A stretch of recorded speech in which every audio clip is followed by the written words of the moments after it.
I've been a night owl for as long as I can remember. There's just something peaceful about a near-empty street, the hum of a vending machine, the late-night tube. I used to think the scariest thing that could happen after midnight in London was getting your wallet nicked at Camden Town. I was wrong. This isn't some ghost story. No shadows, no haunted dolls. It's worse than that, because this is something real. It happened to a friend of mine, and I was there when it started. We saw something at a movie theater, something no one else was supposed to see, and 1 week later, she was gone.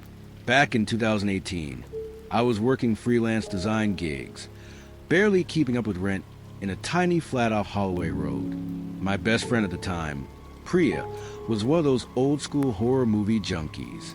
Didn't matter if it was B-grade slasher or some artsy French psycho thriller. It had blood and shadows. She was there. So when this new indie horror film came out, some low-budget thing from Europe called The Hungry Room, she dragged me to the late-night showing at this underground theater in East London. Not your usual Odeon or Cineworld. This place was weird. Bare concrete walls, red velvet curtains, no ads or trailers, just straight into the movie. There were maybe 10 people tops in the whole theater. Mostly couples and a few solo types. We grabbed seats somewhere in the middle. I remember it smelled like cheap popcorn and coal metal. And for the first 30 minutes, it was just a regular horror flick. Creepy house, shadow figures, some slow burn buildup. You know the drill. Then it glitched right in the middle of a hallway scene. The screen flickered like an old VHS tape having a stroke. It only lasted a second, but I swear to God, what flashed on that screen wasn't part of the film. It looked like a woman, tied to a chair, her face pale, bruised, eyes wide, like she was staring directly at us, at the camera, and her mouth, it was sewn shut. It happened so fast Priya thought she imagined it, but I didn't, and neither did the guy in front of us, who immediately pulled out his phone, whispered, "Did you see that?" to his girlfriend, and started recording. The movie kept playing like nothing happened, but for the rest of the night, I couldn't pay attention. I kept waiting for it to flicker again. It never did. After the credits rolled, we stayed behind. So did the guy with the phone. We all just kind of hovered near the exit, unsure if we should bring it up. That's when he showed us the clip. He had caught it perfectly, that same flash, frozen at the right frame. It was worse paused. The woman was real, not like horror movie real. Real skin texture, real terror.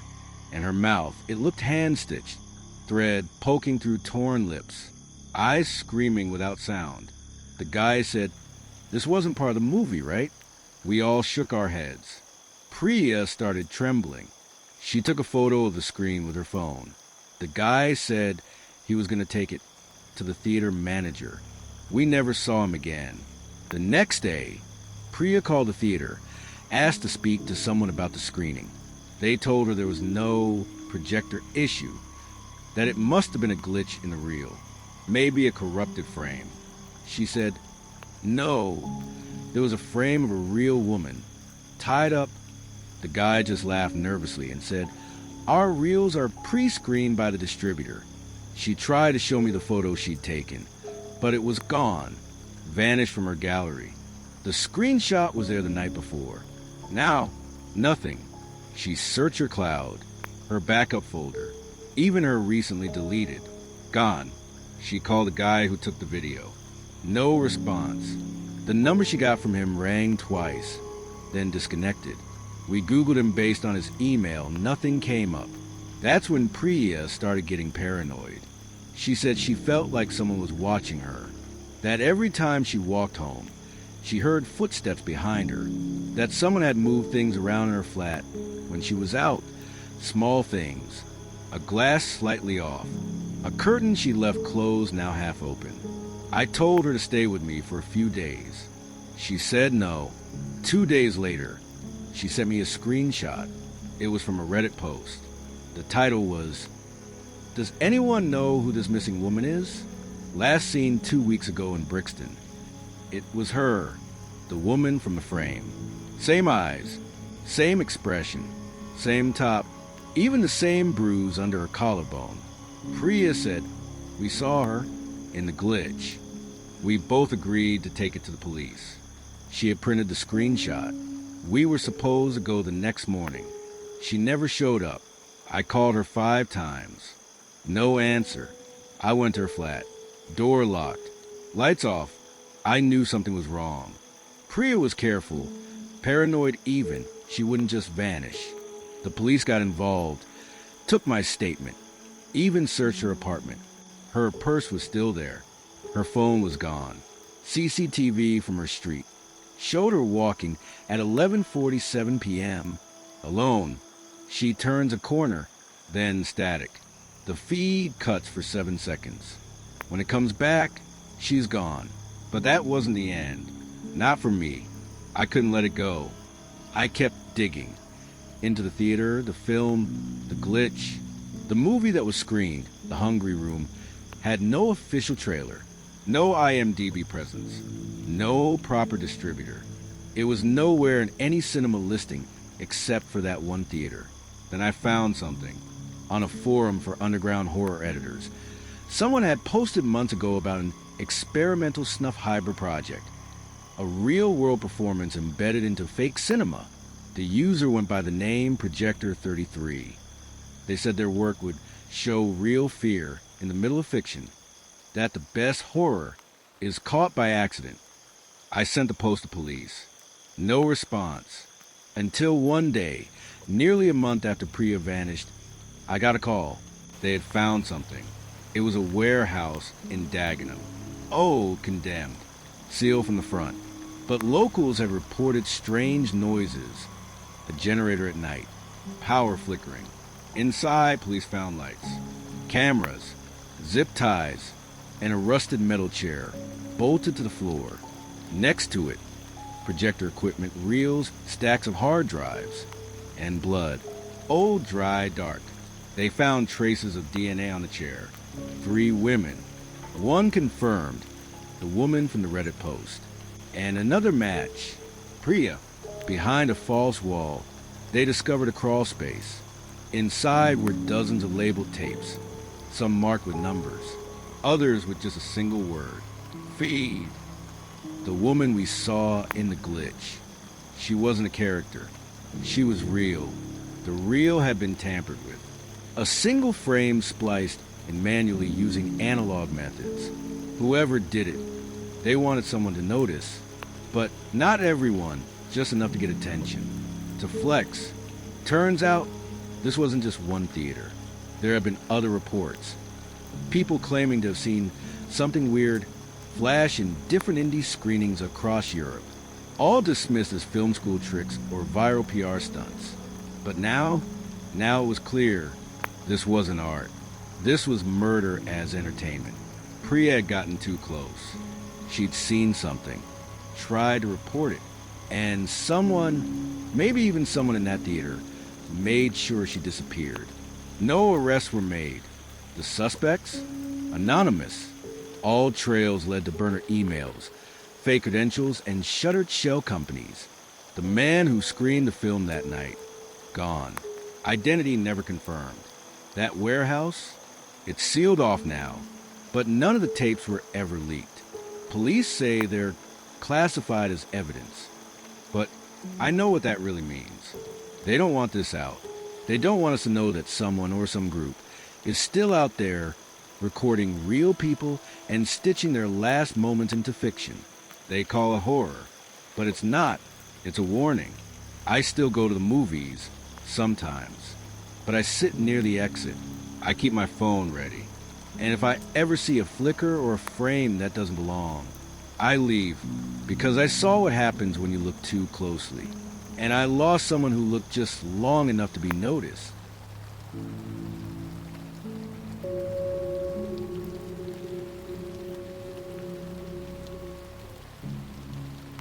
I've always thought the scariest things happen when you're just going about life. You know, when you're not expecting anything bad. You're not walking through a forest, not breaking into an abandoned house.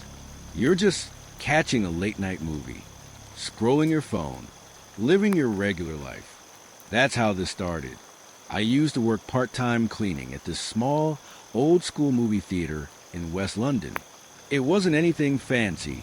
For screens, faded carpets, those sticky floors no mop can ever fully clean. But one night, something happened that I've never really gotten over. Something that still keeps me up at night. It started with a red gym bag, just sitting there, middle of row G, and it ended with a girl that no one ever saw again. So I worked the night shift, the post-show cleanup. Usually came in around 10:30 p.m., once the last shows were wrapping up. There were two of us most nights, me and Jay, this older guy who'd been with the company forever. We do the usual, pick up popcorn bags, wipe the seats, sweep under rows, mop up spilled soda. It was dull, sure, but peaceful, especially when the place emptied out and all you could hear was a faint hum of projectors powering down. That night, it was a Thursday, I was covering Screen 2. It had just finished a thriller movie, so I figured it'd be the usual mess. Popcorn, maybe a drink knocked over. Nothing out of the ordinary. I waited for the last of the audience to leave, maybe 5 or 6 people, and went in with my gloves on, trash bag in one hand, flashlight in the other. Halfway through the row, I spotted it, this bright red gym bag, just sitting there, dead center of row G. Now, look, people forget things all the time. Jackets, purses, sometimes a phone charger or scarf. But this bag, it felt wrong. For one, it was too clean, like weirdly pristine, and it was zipped up, placed neatly, not dropped or shoved under the seat. I called Jay on the walkie. Hey, man, someone left a bag in Screen 2. Should I check it or leave it for lost and found? He was like, pop it open. If it's got a name, we can log it. If not, leave it. So, I did. I really wish I hadn't. Inside the bag, I found 4 things. A woman's wallet. No cash, no ID, just a few loyalty cards and an old photo of a girl with her dog. A roll of duct tape. A pair of black gloves. And a cheap prepaid Nokia phone, the kind drug dealers use in movies. I didn't even process it at first. I remember staring at the wallet, thinking, where's the rest of her stuff? Then I saw the tape, and the gloves, and I backed the hell up. Jake came in and looked inside the bag too. He went quiet, didn't say a word, just zipped it back up and took it straight to the manager's office. We filed a report. Manager called it suspicious property and said he'd notify the cops in the morning. Said it's probably just someone messing around. But here's the part that never sat right with me. I went back into that theater, checked the CCTV feed from the projector room. There was no one on camera bringing that bag in. I watched the entire crowd enter. Everyone had just small stuff. No one with a bright red gym bag. Not even hidden under a coat. I checked the timestamp. The bag was there before anyone came in. It was already in row G before the screening started. 2 days later, I'm scrolling Twitter and see a post from a missing persons account. Young woman, early 20s. Her name was Aria. Last seen buying a ticket to a late night screening at our theater. She had come alone. She never made it home. I clicked through to read the thread. One tweet stood out. It said her last known phone ping came from inside the theater. Guess where? Row G. Screen 2. I froze. That bag, that photo of the girl and the dog, it looked like her. We called the police again. This time they came in fast. They took the bag, asked us questions, pulled all our CCTV. I told them everything I saw, but they didn't find anything. The footage had corrupted. Only the one angle showing row G was glitched out. Static lines, frame skips. No usable visuals. And the prepaid phone from the bag? Wiped. No contacts. No call logs. No fingerprints. It was like someone planted it. Just to be found. They questioned the ticket staff. Turns out Aria had come in that night. Bought a single ticket. But never left. Her exit wasn't on any camera. No one saw her go out the front. Or the side. It was like she walked into that theater and disappeared. About a week later, one of the tech guys, Rob, came to me after his shift, said he was reviewing system logs and found something strange. Right after Area's screening ended, someone accessed the emergency exit at the back of screen 2, but it didn't trigger the alarm.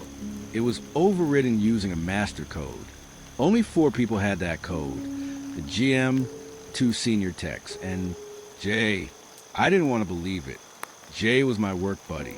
But then Rob told me something else. He checked Jay's staff keycard logs.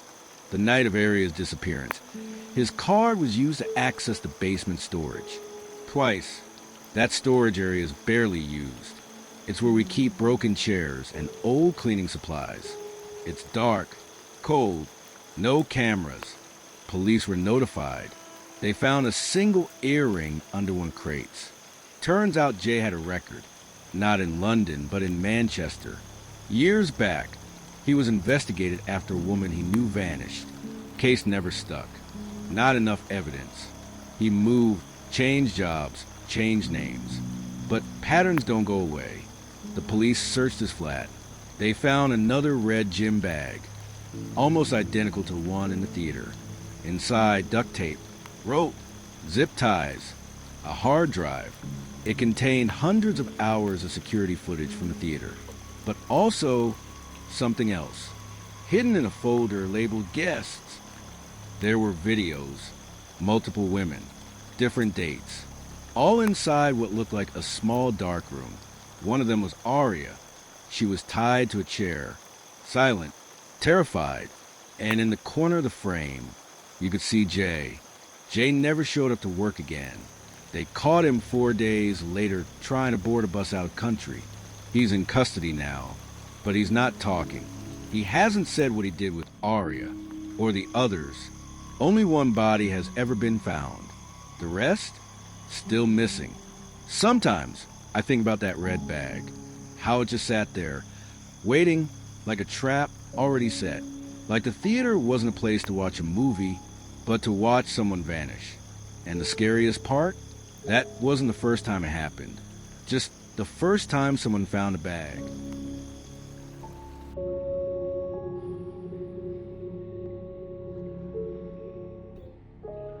Hey, everyone.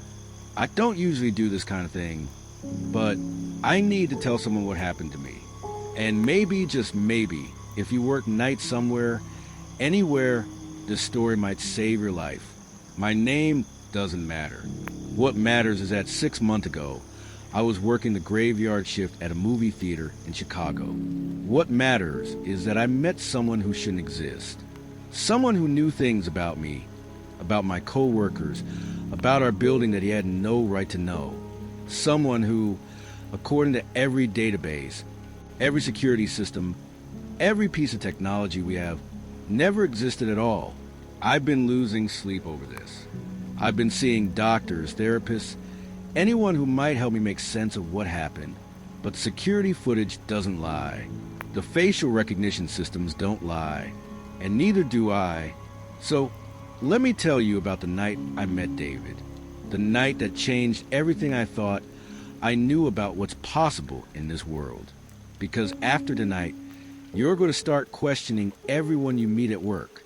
Everyone who knows just a little too much. Everyone who seems to belong but somehow doesn't. I worked nights at the Regal Cinema on State Street. 24 screens, endless hallways, and the kind of job that makes you invisible to the rest of the world. Me, Tommy, and Jake. We were the skeleton crew that kept the place running from 10 p.m. to 6 a.m. It wasn't a bad gig. Decent pay for mindless work. Clean theaters, restock concessions, basic maintenance. The building was huge, but we knew every corner of it. Every shortcut, every broken door handle, every light that flickered just before it died. We had our routine down to a science. Our supervisor, Karen, would check in around midnight, then leave us alone until morning. It was predictable, safe, the kind of boring that lets you zone out and collect a paycheck. I should have known something was wrong the moment routine got disrupted. October 15th started like any other night. I clocked in at 9:45, grabbed my radio and key card, started my usual rounds. Tommy was already restocking the candy displays. Jake was up in the projection booth, running diagnostics on some equipment that had been acting up. Normal, completely normal, until 11:34 p.m., when everything changed. I was in Theater 12, collecting trash and checking for lost phones, when I heard the back door beep. 4 short beeps, the sound it makes when someone punches in the correct access code. I figured it was Karen coming back for something. Maybe she forgot her keys, maybe corporate call with some emergency. But when I looked up from the theater seats, I saw a man I'd never seen before walking down the main corridor like he owned the place. Average height, maybe 40 years old, wearing our company polo shirt and khakis. Nothing remarkable about him at all. The kind of guy you pass on the street and forget 5 seconds later. Generic, forgettable, but he was walking straight toward me with his confident smile, like we were old friends. "Hey there," he said, extending his hand. "Sorry I'm late. I'm David from corporate. They sent me to observe night shift operations." I stared at him. I'd never told him my name. My name tag was in my locker, but somehow he knew exactly who I was. I was a little confused, I told him, but corporate does surprise visits sometimes, and he had the right shirt. He knew the door code. He seemed legitimate enough. That was my first mistake. I should have called Karen immediately. I should have asked for ID, for documentation, for anything that proved he was supposed to be there. Instead, I just went along with it. "Let me introduce you to the rest of the crew," I said, leading him toward the concession area where Tommy was working. As we walked, David started pointing out things about the building. "That light in Theater 7's been flickering for 2 weeks," he said casually. "And the soda machine on the second level's been dispensing flat Coke since last Monday." I stopped walking. He was right on both counts. But these weren't things that got reported to corporate. These were small, day-to-day issues that we dealt with internally. "How did you know about that?" I asked. David just smiled. "I'm making my business to know." We found Tommy restocking the candy displays. I introduced them, and David immediately knew Tommy's name too. Not just his name. He knew Tommy hated being called Tom, knew about the ongoing joke we had about the broken ice machine, knew that Tommy's girlfriend worked at the hospital downtown. Small things, personal things, things you'd only know if you'd worked with us for months. Has this guy been here before? I wondered, did I somehow forget meeting him? But I have a good memory for faces, and I'd never seen David before in my life.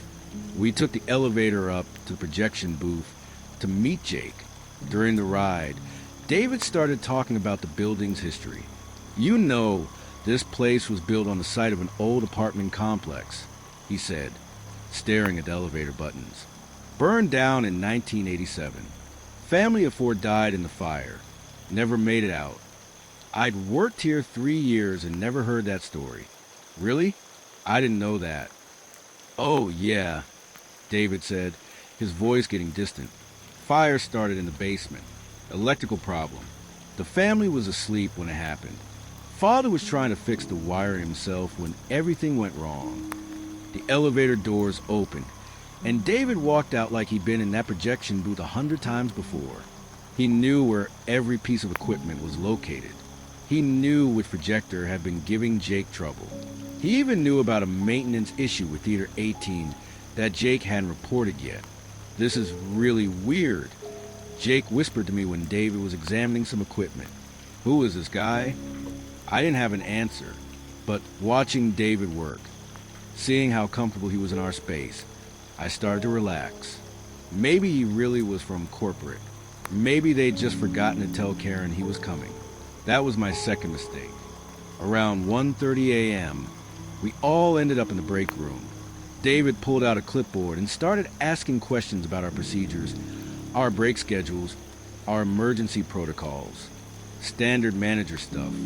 But then he started talking about specific employees who'd worked here before I started. He mentioned a janitor named Roberto who'd quit 2 years ago. New details about why Roberto left. Even knew Roberto's middle name. How long have you been with the company? I asked. Long time. David said, not looking up from his clipboard. Longer than most people realize. He kept writing notes, but I couldn't see what he was writing. Every time I tried to get a look at his clipboard, he'd shift position or flip to a new page. Tell me about the basement storage area, he said suddenly. Any issues down there I should know about? Nothing major, Jake answered. Some old equipment, cleaning supplies. We don't go down there much. Mind if I take a look?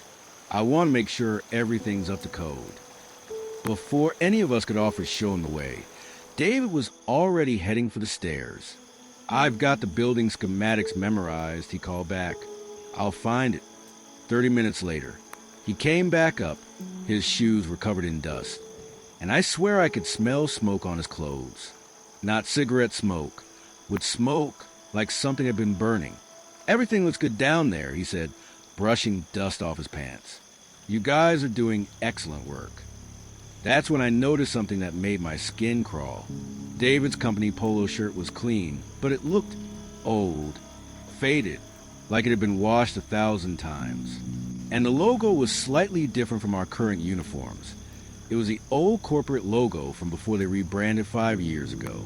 At 4 a.m., David announced he was heading out. He thanked us all personally, said his report would be very positive, and walked toward the back exit. See you around, he said with that same empty smile. I watched him walk to the door and punch in the access code. He got it right on the first try, even though I'd never given it to him, even though it had been changed just 2 weeks earlier. The door beeped 4 times and swung open. David stepped outside into the parking lot. I went to the window to watch him leave, expecting to see him get into a corporate car or maybe a rental. But when I looked out at the parking lot, it was empty. Our 3 cars were there, but no sign of David. No sign of anyone. I pressed my face against the glass, scanning the entire lot. Nothing. He just vanished. That's weird, I thought. Maybe he parked on the street. But something about the whole night was bothering me. The old logo on his shirt. The way he knew things he shouldn't know. The way he disappeared into an empty parking lot. I decided to call Karen. Hello? Karen answered, sounding groggy and annoyed. It was 4:15 a.m. Hey, Karen. Sorry to wake you. That corporate observer you sent, David? He just left. Everything went fine, but I wanted to check in. Silence on the other end. Long, uncomfortable silence. What corporate observer? She finally asked. My stomach dropped. The guy from corporate? David? He said you sent him to observe the night shift. I didn't send anyone. We don't have anyone named David in our corporate structure. What are you talking about? I explained everything. The door code, the company's shirt, how he knew our names, and the building layout. Karen listened without interrupting, but I could hear her getting more concerned with every detail. I'm coming in, she said. Don't let anyone else in the building until I get there. 20 minutes later, Karen arrived with Dan, the morning manager. I told them everything again, every conversation, every detail David had known, every strange thing I had noticed. Let's check the security cameras, Dan suggested. If this guy was here for 3 hours, we'll have plenty of footage. We went to Karen's office and pulled up the night's recordings. The Regal had cameras covering every entrance, the main corridors, and the lobby. High-quality stuff, crystal clear. What we saw made absolutely no sense. The cameras showed me, Tommy, and Jake throughout the night, doing our normal routines. But that's all they showed. Us, at 11:34 p.m., the back door clearly opens on camera. You can see it swing inward, stay open for exactly 10 seconds, then close. But nobody walks through it. The door opens by itself. Throughout the night, the footage shows us having conversations with empty air. There I am in Theater 12, clearly talking to someone, gesturing, shaking hands with nobody. All 3 of us are visible in the break room, but there are only 3 coffee cups on the table, 3 chairs pulled out. Most disturbing was the basement footage. At 2 a.m., something moves in shadows down there. Not a person. Just darkness that seems thicker than it should be, moving against the light in ways that don't make sense. This can't be right, Karen said, rewinding the footage. This has to be some kind of technical glitch. But the timestamp was perfect. The audio was clear. You could hear us talking, but only our voices. David's responses were just silence. Dan immediately called corporate security. We need to run facial recognition on every frame of this footage, he told them. We might have had an unauthorized entry. While we waited for the results, I couldn't stop staring at the screen. There I was, clearly interacted with someone who wasn't there. I remembered every word of our conversations, remembered shaking his hand, remembered the smell of smoke on his clothes. But according to the cameras, I'd been talking to myself all night. The facial recognition results came back an hour later. Corporate security had run every frame through their system, cross-referencing against employee databases, contractor records, even criminal background checks. No matches found, not in their current employee database, not in their records of former employees going back 20 years, not in any system they had access to. According to every piece of technology they had, David didn't exist. This is impossible, Karen said. People don't just not exist. Everyone leaves digital footprints, especially if they work for a corporation. But Dan had gone pale. He was staring at a computer screen with an expression I'd never seen before. What is it? I asked. I decided to look into what David told you about the apartment building fire, he said slowly. I called the Chicago Fire Department. My blood went cold. And there was a fire at this address on October 15, 1987. Apartment building, family of 4, all died. That's exactly 35 years ago, Karen whispered, to the day. Dan kept reading from his screen. The fire started in the basement around 11:30 p.m. Electrical fault. The father of the family was down there trying to fix some wiring when everything went wrong. What was the father's name? I asked, even though I already knew the answer. David Henderson, age 38, worked as a manager at a local business. The room went completely silent. I could hear my heart pounding in my ears. Show me the photo, I said. Dan clicked through to the newspaper archive. The Chicago Tribune had run a story about the fire, complete with a family photo. There he was. Same face, same empty smile, same forgettable features. David Henderson, who died in 1987, looked exactly like the man I'd spent 3 hours with the night before. I quit my job that morning. I couldn't handle being in that building anymore. Couldn't handle the thought that I'd been talking to a dead man for 3 hours without knowing it. But quitting didn't make it stop. I started having dreams about David, about empty hallways and the smell of smoke. I'd wake up in cold sweats, wondering if I was losing my mind. Karen did some research after I left. Turns out, David had been making appearances at the Regal for years. In 2019, a janitor reported a helpful manager who showed him efficient cleaning routes and knew about maintenance issues that hadn't been reported yet. In 2021, a projectionist working alone met a corporate observer who knew exactly which equipment was malfunctioning and suggested fixes that actually worked. In 2020, during the COVID shutdown, a security guard encountered a manager doing essential maintenance inspections who knew all the alarm codes. Every incident happened on October 15th. Every description matched David Henderson perfectly, and every time management investigated, they found no record of sending anyone.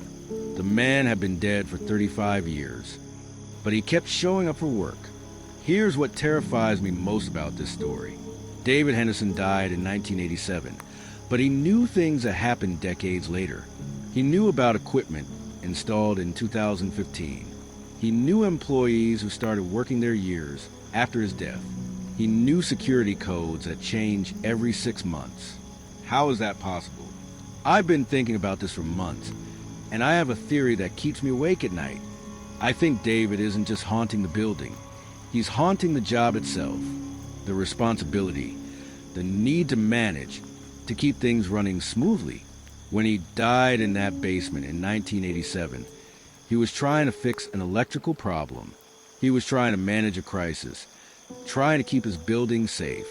And somehow, that need to manage, to fix problems, to take care of people, it never died with him. But there's something else. Something I haven't told anyone because I thought they'd think I was crazy. When David was leaving, when he said, "See you around," he looked directly at me, and for just a second, his face changed. His eyes went completely hollow, not black, not evil, just empty, like looking into a building with all the lights turned off. And he said something else, something that still makes my blood freeze. "Thanks for letting me help. Same time next year." October 15th, 2024 is 4 months away. I don't work at the Regal anymore, but I can't stop thinking about the new night crew. They don't know about David. Karen decided not to tell them, figuring it would just scare them away. But what if David shows up again? What if he walks through that back door, knowing their names, knowing their problems, ready to help with that empty smile and his faded company shirt? Will they question him?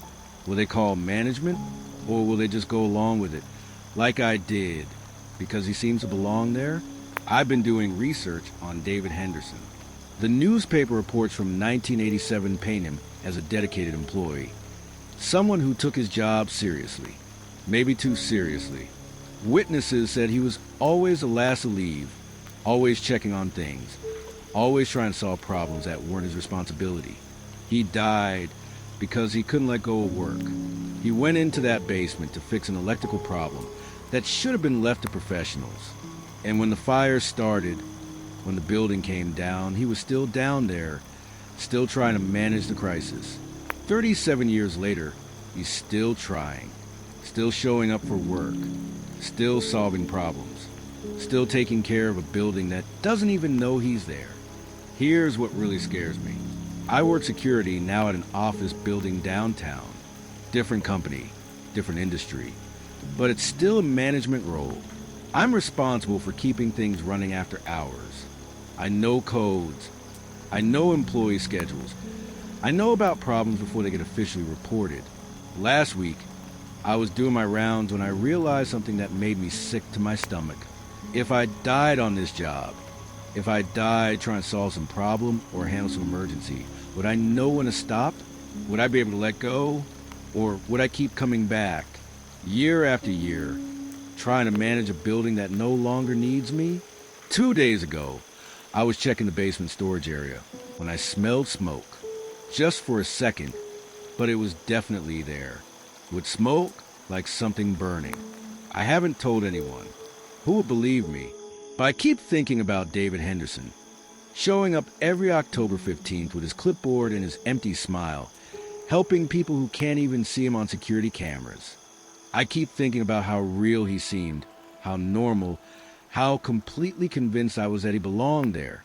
And I keep wondering, how many other David Hendersons are out there? How many people died at work and never really left? How many helpful employees, dedicated managers, concerned supervisors are still showing up, still trying to do their jobs, decades after their deaths? They could be anywhere, in your office, your hospital, your school, working nights, keeping things running, solving problems. And you'd never know, unless you started asking the right questions, unless you started paying attention to the employees who know too much, who've been there forever, who somehow never appear in any group photos. 3 nights ago, I was working late when I heard footsteps in the hallway outside my office. Slow, deliberate footsteps, like someone doing security rounds. But I was the only security guard on duty that night. I grabbed my flashlight and went to investigate. The hallway was empty, but I could smell that same with smoke I'd noticed in the basement. And on the security desk, someone had left a clipboard with notes about building maintenance issues that I hadn't reported yet. Notes written in handwriting I didn't recognize. I checked the security cameras immediately. The footage showed me walking through empty hallways, talking to nobody, picking up a clipboard that appeared on the desk by itself, just like at the Regal, just like David Henderson. I think I know what's happening. I think David isn't the only one. I think there are others, dedicated employees who died on the job and never really stopped working. They move from building to building, company to company, still try to help, still try to manage, still showing up for shifts that ended years or decades ago. And they're invisible to our technology, our cameras, our databases. But they're real enough to interact with the living, real enough to know our names, our problems, our fears, real enough to help us, whether we want their help or not. I'm telling you this story because October 15th is coming. And somewhere in Chicago, David Henderson is getting ready for another shift. He's going to show up at the Regal Cinema with his clipboard and his company polo shirt, ready to help the night crew with problems they don't even know they have yet. He's going to know their names. He's going to know the building better than they do. He's going to be helpful, professional, completely forgettable. And when they try to find him in the employee database the next day, they're going to discover what I discovered. David Henderson does exist, except he does. He's been existing in his own way for 37 years, managing, helping, solving problems, never knowing that his shift ended decades ago, never knowing that he can finally go home if you work nights. If you're ever alone in a big building after hours, pay attention to the helpful colleagues who seem to know everything. Ask them when they started working there. Ask them to show you their employee ID. Ask them their last name. And if they can't answer those simple questions, if they just give you that empty smile and change the subject, maybe it's time to call your supervisor. Maybe it's time to check the security cameras. Maybe it's time to ask yourself, are you talking to someone who's really there? Because the thing about David Henderson, the thing that keeps me awake every night, is this. He was trying to help. He wasn't evil, wasn't malicious. He was just a dedicated employee who couldn't let go of his job. But dead people shouldn't be able to help the living.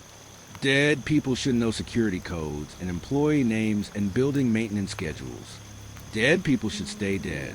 The fact that David Henderson is still out there, still working, still managing, that means something is very, very wrong with the world we live in.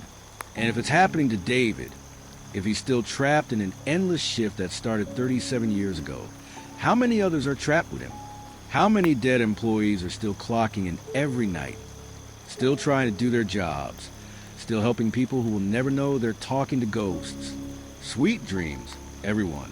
And remember, next time someone at work knows just a little too much about you, about your building, about problems that haven't been reported yet, ask yourself, when did they start working here?